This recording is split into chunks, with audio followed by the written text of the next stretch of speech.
अस्सलाम वालेकुम friends, welcome to my channel English literature. तो फ्रेंड्स, आज की वीडियो का टॉपिक है मोस्ट इम्पोर्टेंट एमसीक्यूज़। ठीक है, मोस्ट इम्पोर्टेंट मल्टीपल चॉइस आज हम डिस्कस करने वाले हैं इस वीडियो में। तो फ्रेंड्स, इससे पहले वीडियो स्टार्ट करें, आप मेरे चैनल को सब्सक्राइब कर दें। अगर आप मेरे चैनल पे न्यू हैं तो बेल आइकन दबाना मत भूलें, सब्सक्राइब करना मत भूलें, ताकि मेरी आने वाली हर वीडियो आप तक पहुँच सके। तो चलिए स्टार्ट करते हैं आज की वीडियो। फर्स्ट एमसीक्यूज हमारे पास है, the abstract theory of utilitarianism is the theme of Dickenson's novel.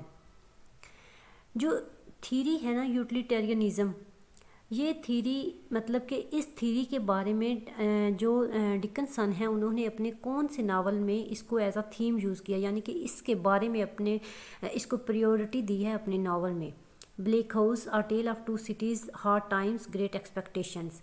तो फ्रेंड्स, हार्ड टाइम्स जो कि डिकन्सन का नावल है उसमें इन्होंने यूटिलिटेरियनिज्म को डिस्कस किया है। ठीक है, यूटिलिटेरियनिज्म जो एक थ्योरी है उसको एज अ थीम इन्होंने पेश किया, यानी कि इनकी जो बुक है, जो नावल है हार्ड टाइम्स, उसका जो थीम है वो यूटिलिटेरियनिज्म थ्योरी है। ठीक है फ्रेंड्स, उम्मीद करती हूँ समझ आ गई होगी कि थ्योरी जो यूटिलिटेरियनिज्म थ्योरी है वो थीम है डिकन्सन के नावल का। ठीक है फ्रेंड्स, तो नेक्स्ट पॉइंट है, the one remains the many change and pass, heaven's light forever shines, earth shadows fly. ये जो लाइन्स हैं ये कौन सी बुक में अकर्ड हुई हैं? ठीक है, ये कौन सी बुक में बोली गई हैं और इन लाइन्स को किसने लिखा है? तो फ्रेंड्स, इन लाइन्स को लिखा है पीबी शैली ने अपनी बुक एडोनिस में। तो ये जो बुक थी ना पीबी शैली की, ये इन्होंने जॉन कीट्स के लिए लिखी थी। ठीक है, जॉन कीट्स जब उनकी डेथ हुई थी एज अ एलिजी इन्होंने ये बुक लिखी थी।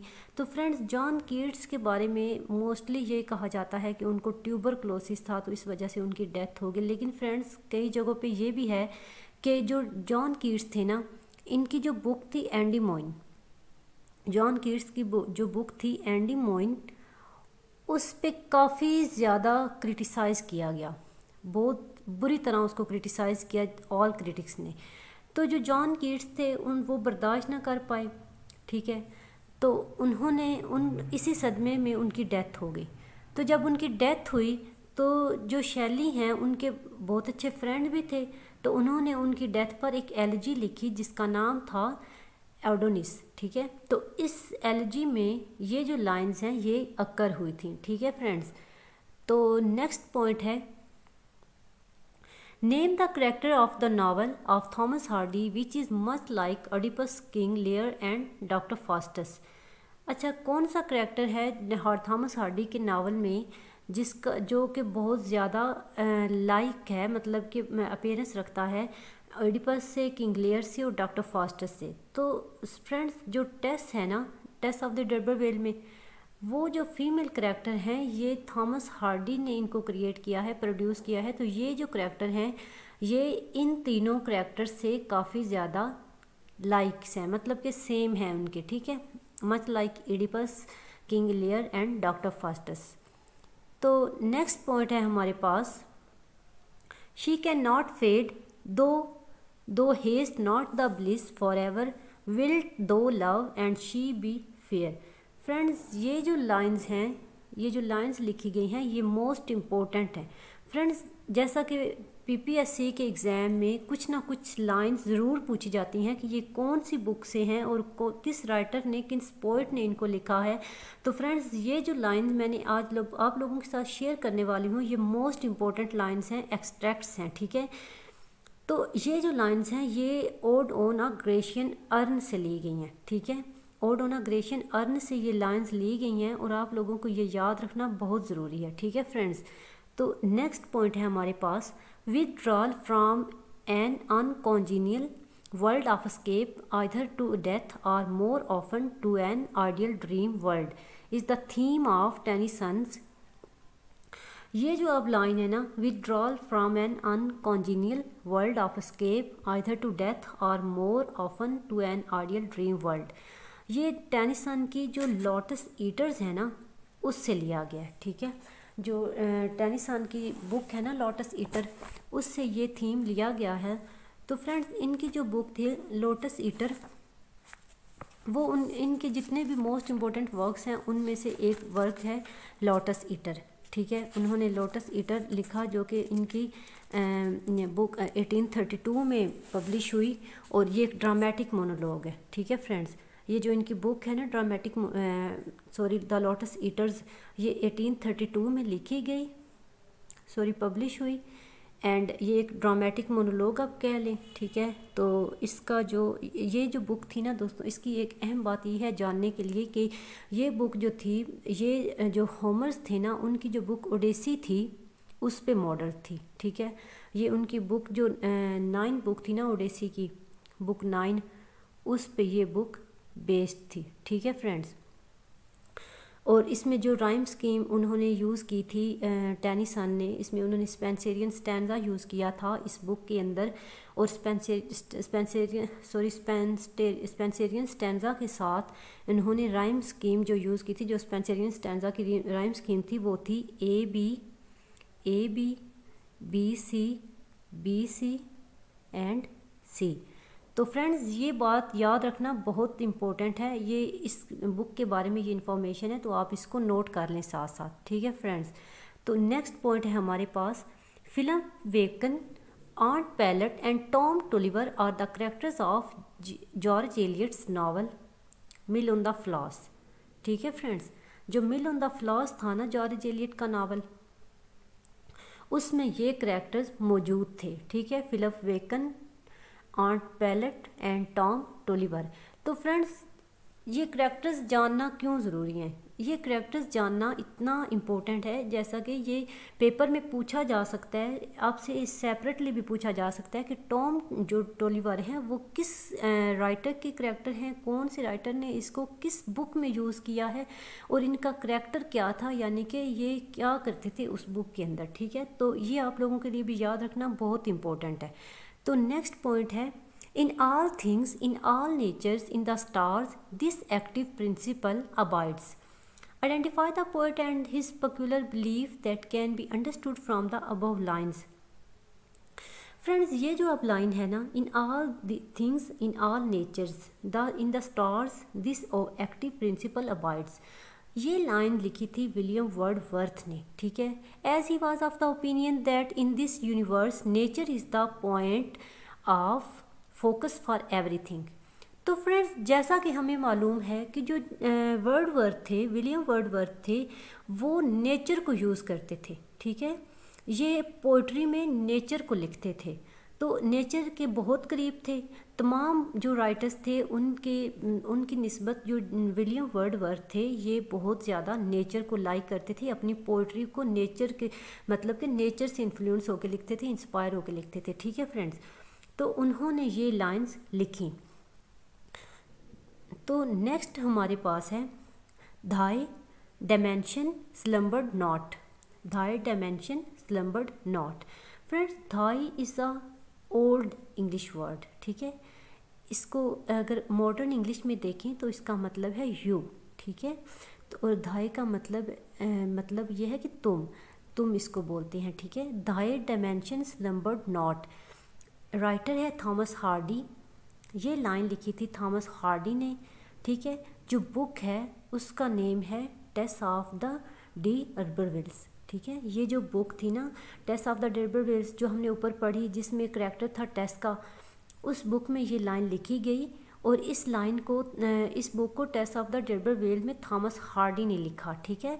इसमें जो करैक्टर है ना, a young man who is travelling the country side painting scriptures on the side of बांस वॉक। तो ये जो करैक्टर है इसने ये लाइन बोली थी, ठीक है फ्रेंड्स। तो नेक्स्ट हमारे पास है, In Memoriam by Tennyson is an elegy. जो इन मेमोरियम है ना फ्रेंड्स, ये टेनिसन ने लिखी थी। इनकी ये बुक मोस्ट इम्पोर्टेंट बुक आप कह लें, जो एक इनका मास्टरपीस है। ये 1850 में लिखी गई, पब्लिश की गई, ठीक है। और इसके बिहाइंड हिस्ट्री क्या है कि इनके जो फ्रेंड थे ना, आर्थर हेनरी हेलम।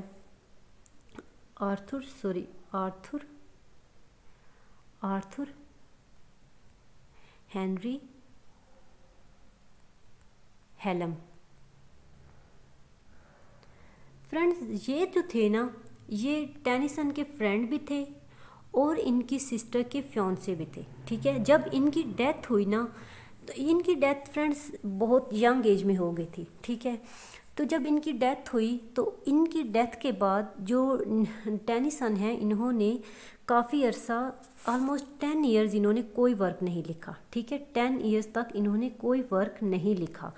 तो जब 10 ईयर्स के बाद इन्होंने अपना वर्क लिखना शुरू किया तो इन्होंने इन मेमोरियम लिखा, ठीक है। इन मेमोरियम लिखा और इन मेमोरियम में इन्होंने अपने फ्रेंड की डेथ के बारे में लिखा। आप इसको एक एलजी की फॉर्म में है, ठीक है, ये एक एलजी जॉनरा में लिखी गई है। तो इस बुक को 1850 में पब्लिश कराया गया, ठीक है। और इस बुक की जो है, इसमें टोटल जो थी वो 132 एलजीज मौजूद थी, ठीक है। इसको लिखा गया 17 ईयर्स के अरसे में, ठीक है। 17 ईयर्स टेनिसन जो थे वो इसको लिखते रहे थे, ठीक है। इस बुक को, इन मेमोरियम को 17 ईयर्स वो लिखते रहे थे और इस बुक के अंदर टोटल 132 एलजीज मौजूद हैं, ठीक है फ्रेंड्स।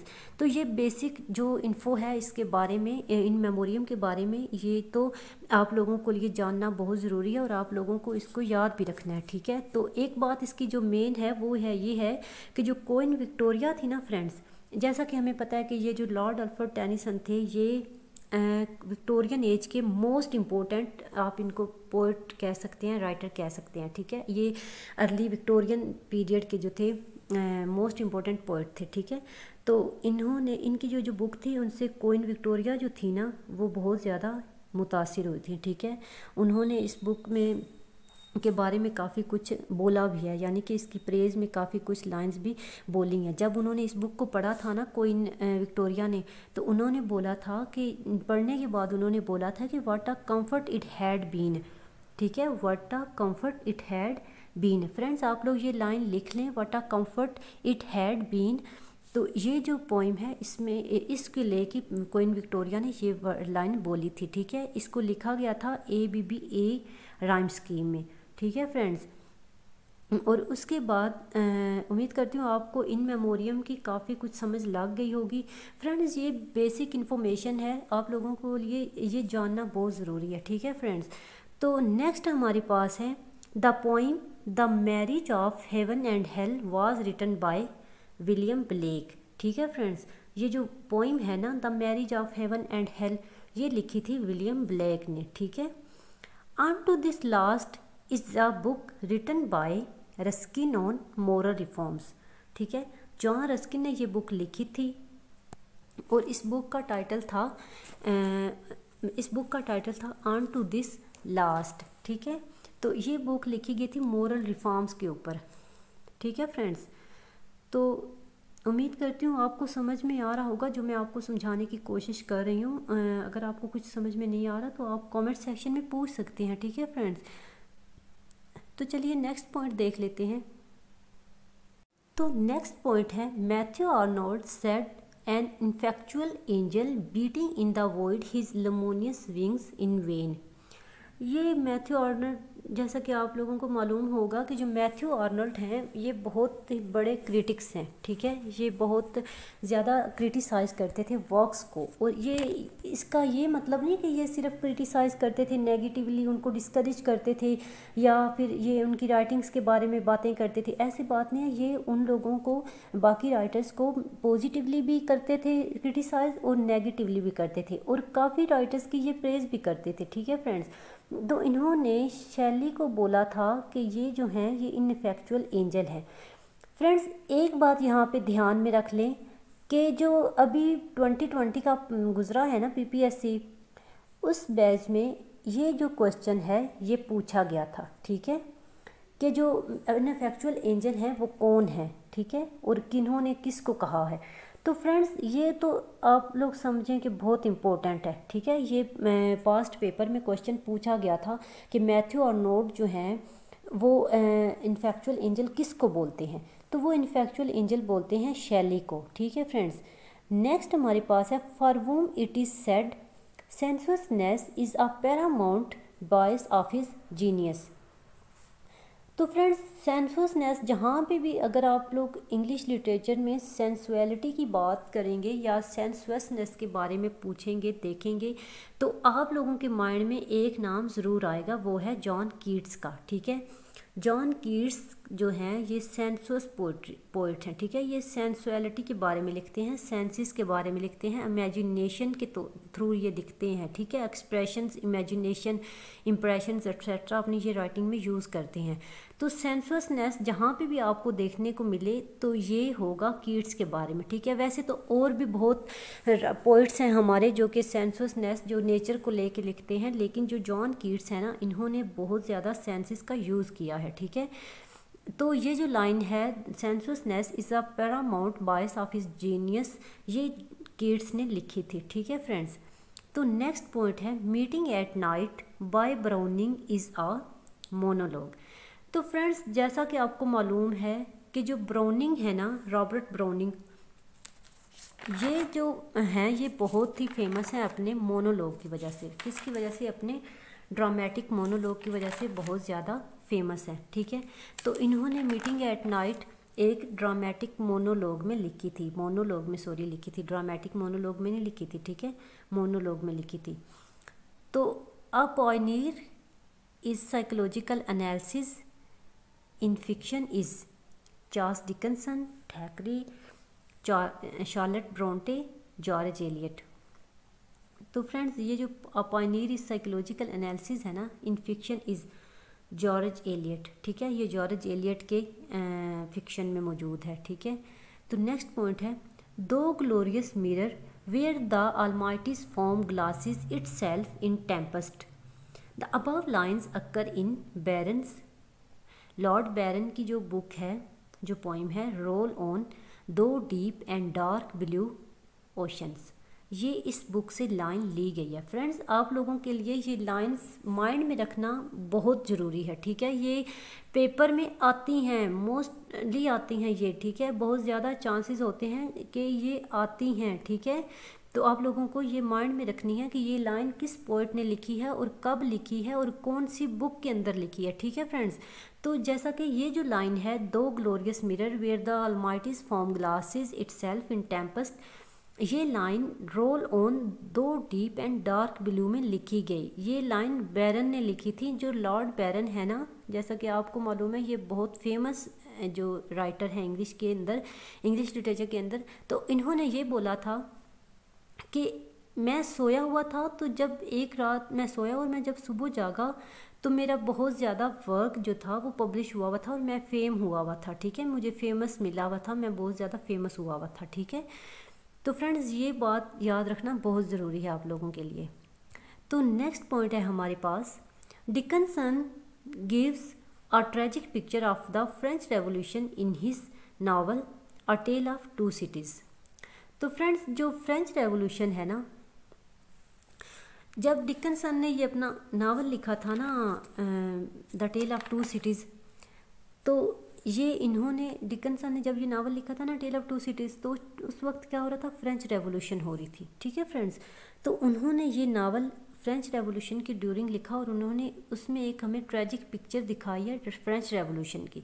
तो ये जो नावल था ये 1859 में पब्लिश हुआ था। ठीक है, इसको चार्ल्स डिकन्सन ने लिखा था और ये नावल हमें एक ट्रेजिक पिक्चर दिखाता है फ्रेंच रेवोल्यूशन की। ठीक है फ्रेंड्स, तो नेक्स्ट पॉइंट है हमारे पास love of political freedom always the noblest of Byron's passions inspired him to write. Love of political freedom, ठीक है, always the noblest of Byron's passions inspired him to write. अब यहाँ पे आप देख सकते हैं कि जो बैरन थे ना, लॉर्ड बैरन थे जो, उनको इंस्पायर किया था पॉलिटिकल फ्रीडम ने, और उनको मतलब कि पैशनेट करती थी कि हर टाइम के वो इंस्पायर्ड होते थे उससे, और उन्होंने अपना वर्क लिखा द प्रिजनर ऑफ चिलान। ठीक है, इससे इंस्पायर होकर उन्होंने क्या लिखा, पॉलिटिकल फ्रीडम से इंस्पायर होकर उन्होंने लिखा द प्रिजनर ऑफ चिलान। ठीक है फ्रेंड्स, तो ये बात भी बहुत ज़रूरी है, याद रखने वाली है। ठीक है friends, An aesthetic delight in art and a streak of extreme sadistic cruelty can be observed in Browning's poem। अच्छा, ये जो है aesthetic delight, in art and a streak of extreme sadistic cruelty can be observed in Browning's poem Pippa Passes। ठीक है, ये browning का work था, ये बहुत फेमस वर्क है पिपा पासेस, जिसमें ये लाइंस अक्कर हुई थी, ऑब्जर्व की गई थी। ठीक है, नेक्स्ट पॉइंट है हमारे पास, Edward Fitzgerald's the Rubaiyat of Omar al Khayyam inspired Browning to write. अच्छा, ये जो एडवर्ड थे ना, इनकी बुक थी the Rubaiyat of Omar al Khayyam, ये इनकी बुक का नाम था, और कितना यूनिक नाम है फ्रेंड्स। इस बुक से इंस्पायर हुए थे ब्राउनिंग, और उन्होंने लिखी थी राबी बिन अज़रा। ठीक है, इन्होंने लिखी थी राबी बिन अज़रा। तो फ्रेंड्स, ये बात जानना बहुत ज़रूरी है, ये भी मोस्ट इम्पोर्टेंट क्वेश्चन है, आप लोगों को याद रखना है कि एडवर्ड फिट्जगर्ल्ड्स की जो बुक थी the Rubaiyat of Omar al कयाम, इससे इंस्पायर होकर रॉबर्ट ब्राउनिंग ने ये बुक लिखी थी राबी बिन अज़रा। ठीक है फ्रेंड्स, तो नेक्स्ट पॉइंट है हमारे पास, Shakespeare uses soliloquy for revelation of characters. Shakespeare ने सोलिलोक्वी क्यों यूज़ की? कैरेक्टर्स को रिवील करने के लिए। ठीक है, इन्होंने क्या किया, इन्होंने अपनी राइटिंग में बहुत ज़्यादा सोलिलोक्वी का यूज़ किया। सोलिलोक्वी का क्या मतलब होता है? सोलिलोक्वी का ये मतलब होता है कि जो कैरेक्टर्स होते हैं वो आपस में अपने आप से बात करते हैं। ठीक है, अपने आप से बात करते हैं, जो कैरेक्टर्स होते हैं ना ड्रामा के अंदर, उनको तो मालूम नहीं होता, लेकिन जो ऑडियंस होती है ना, उनको पता होता है कि ये कैरेक्टर क्या बात कर रहा है। ठीक है, खुद से बात करता है। तो शेक्सपियर ने ये क्यों अपनी राइटिंग में यूज़ की, सोलिलोक्वी क्यों यूज़ की? अपने कैरेक्टर्स को रिवील करने के लिए। ठीक है, नेक्स्ट पॉइंट है friends, Gulliver's travel. Gulliver's travel जो है ये जोनाथन स्विफ्ट ने लिखा था, जो कि एक बहुत फेमस प्रोज स्टायर आप उनको कह लें, प्रोज स्टायर राइटर थे। ठीक है, तो फ्रेंड्स यहाँ पे थोड़ी मिस्टेक हुई है, इसका आंसर है स्टायर। ठीक है, तो गुलिवर्स ट्रैवल जो है, इन्होंने जो जोनाथन स्विफ्ट है, इन्होंने गुलिवर्स ट्रैवल लिखा था एज अ प्रोज स्टायर। ठीक है, प्रोज स्टायर है गुलिवर्स ट्रैवल, जो जोनाथन स्विफ्ट ने लिखा है ना गुलिवर्स ट्रैवल, ये एक प्रोज स्टायर है। ठीक है, आप लोग ये बात ध्यान में रख लें। और ये जो बुक थी ये 1726 में पब्लिश की गई, और इसको लिखा था जोनाथन स्विफ्ट ने। ठीक है फ्रेंड्स, तो जोनाथन स्विफ्ट जो थे वो बहुत फेमस राइटर थे, और उन्होंने होरेशियन स्टाइल भी लिखा और जोवेलियन स्टाइल भी लिखा, दोनों स्टाइल्स उन्होंने लिखे थे। ठीक है फ्रेंड्स, तो यहाँ पे ये बात ध्यान में रख लो कि जो गुलिवर्स ट्रैवल है ये ट्रेजेडी नहीं है, ये एक स्टायर है। ठीक है फ्रेंड्स, ये एक प्रोज स्टायर है। तो नेक्स्ट हमारे पास है, Hemingway wrote the sun also rises. Friends, जैसा कि यहाँ पे 4 बुक्स मैंशनड हैं, the arrival, 3 books, the arrival, the Jew of Malta. तो ये जो सन आल्सो राइजेज है ना, ये बुक लिखी थी हेमिंग्वे ने। ठीक है, अर्नेस्ट हेमिंग्वे ने ये बुक लिखी थी। तो फ्रेंड्स, ये बात भी ध्यान में रखें। तो नेक्स्ट हमारे पास है, the heroine of Pride and Prejudice is Emma, Elizabeth, Lydia, none of these. Friends, Elizabeth जो है वो हमारे पास प्राइड एंड प्रेजुडिस में हीरोइन थी। ठीक है, जो जेन ऑस्टन ने लिखा है ना प्राइड एंड प्रेजुडिस, एक नावल जो कि मैरिज पे बेस्ड है। ठीक है, मैरिज पे बेस्ड है, और इसमें वो उन्होंने इस बुक को पहले फर्स्ट इम्प्रेशन का नाम दिया था। ठीक है, फर्स्ट इम्प्रेशन। तो ये जो बुक है, इसमें जो हीरोइन है वो है एलिजाबेथ। ठीक है, नेक्स्ट पॉइंट है हमारे पास, Hyperion by Keats may be classified as an ode, sonnet, an epic, none of these। तो फ्रेंड्स, हाइपरियन जो है ये कीट्स ने एक एपिक लिखी थी। ठीक है, ये एक इनकम्प्लीट एपिक है कीट्स की। उन्होंने इस पोइम को इनकम्प्लीट नहीं किया था, क्योंकि काफ़ी ज़्यादा इस पर भी स्टायर होने लगा। ठीक है, काफ़ी लोग कहते थे कि ये मिल्टोनिक है। ठीक है, ये 2 वर्जन में एग्जिस्ट करती थी, लेकिन दोनों वर्जन जो थे वो इनकम्प्लीट थे। ठीक है, क्योंकि ये इनकम्प्लीट क्यों थे? क्योंकि इस बुक पे भी काफ़ी ज़्यादा स्टायर किया गया, काफ़ी ज़्यादा इसको क्रिटिसाइज़ किया गया। तो ये बुक जो थी ये इसमें हमें जो मेन थीम मिलता है वो है वार का, ठीक है। और ये एक एपिक पोइम थी और इसको कंप्लीट नहीं किया गया था क्योंकि जो कीट्स थे उनकी बुक पे, जो एंडीमोइन बुक थी उस पर भी पहले काफ़ी ज़्यादा इस पे काफ़ी ज़्यादा किया गया था, स्टायर किया गया था, क्रिटिसाइज़ किया गया था। तो इसी वजह से उन्होंने जब हैपरियन लिखी तो इस पर भी काफ़ी ज़्यादा स्टायर किया गया, ठीक है फ्रेंड्स। तो नेक्स्ट बुक है हमारे पास T.S. Eliot wrote the pasture, the wasteland, birches, none of these. तो T.S. एलियट ने लिखी थी द वेस्टलैंड, इससे तो आप सब वेल अवेयर होंगे फ्रेंड्स। नेक्स्ट हमारे पास है G.B. Shaw, George Bernard Shaw, Samuel Butler, none of this. G.B. Shaw, sorry यहाँ से थोड़ी मिस्टेक हुई है, G.B. Shaw's principles of criticism are similar to those of Karl Marx, Samuel Butler, none of this. तो G.B. Shah के जो principal है ना क्रिटिसिज्म के, वो सिमिलर हैं कार्ल मार्क्स के, ठीक है। जैसे कार्ल मार्क्स के क्रिटिसिज्म में जो प्रिंसिपल्स हैं ना वो बिल्कुल सिमिलर हैं, G.B. शाह और कार्ल मार्क्स दोनों के सेम ही हैं, ठीक है, उनसे मिलते जुलते हैं, सिमिलर हैं, ठीक है फ्रेंड्स। नेक्स्ट हमारे पास है the waste land is blank verse, ठीक है। जो वेस्ट लैंड है ना ये ब्लैंक वर्स में लिखी गई है, ठीक है, ये ब्लैंक वर्स में लिखी गई है और ये आप लोगों को ये जानना बहुत ज़रूरी है और इसको याद भी रख लें, ठीक है फ्रेंड्स। तो नेक्स्ट पॉइंट है हमारे पास Yeats poetry possesses the imaginative mysticism of criticism, nationalism, romanticism, none of these.